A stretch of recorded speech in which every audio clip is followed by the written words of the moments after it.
লোকালয়ে বন্য প্রাণীর প্রবেশ ঠেকাতে এবং বনে অবৈধভাবে প্রবেশ বন্ধে পূর্ব সুন্দরবনের ১৫ কিলোমিটার জুড়ে বেড়া দিচ্ছে বন বিভাগ। এলাকাবাসী জানান, বেড়া দেয়া শেষ হলে গ্রামের গরু, মহিষ ও ছাগল বনে ঢুকতে পারবে না। আবার বনের বাঘ, শূকরের আক্রমণ থেকে রক্ষা পাবে ২০টি গ্রামের মানুষ। নজরুল ইসলাম আকনের তথ্য ছবিতে প্রতিবেদন।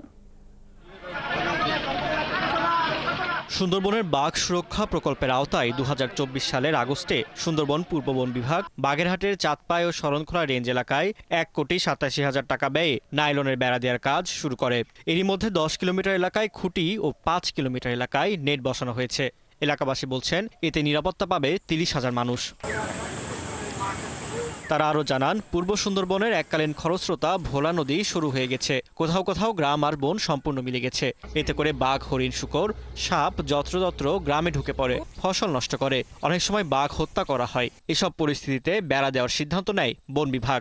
এলাকার লোকজন বলছেন, দ্রুত ভোলা নদী, নাংলি ও দাসের ভাড়ানি খাল খনন করা দরকার। কৃষি বাদাম, লাউ চারা লাগাইলে, আলু লাগাইলে এটা মানে ছালাই এলাইলে ওটা আর হয় না।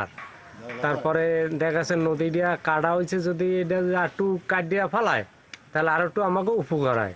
কৃষি মিশি দিতাম, তাই কৃষি মিশি দিলে আমাকে ওই হুয়ারে নষ্ট হরিয়ে লায়, সাপে নষ্ট হরিয়ে লায়, ওই সাপাইয়ের ভিতরে থাকে।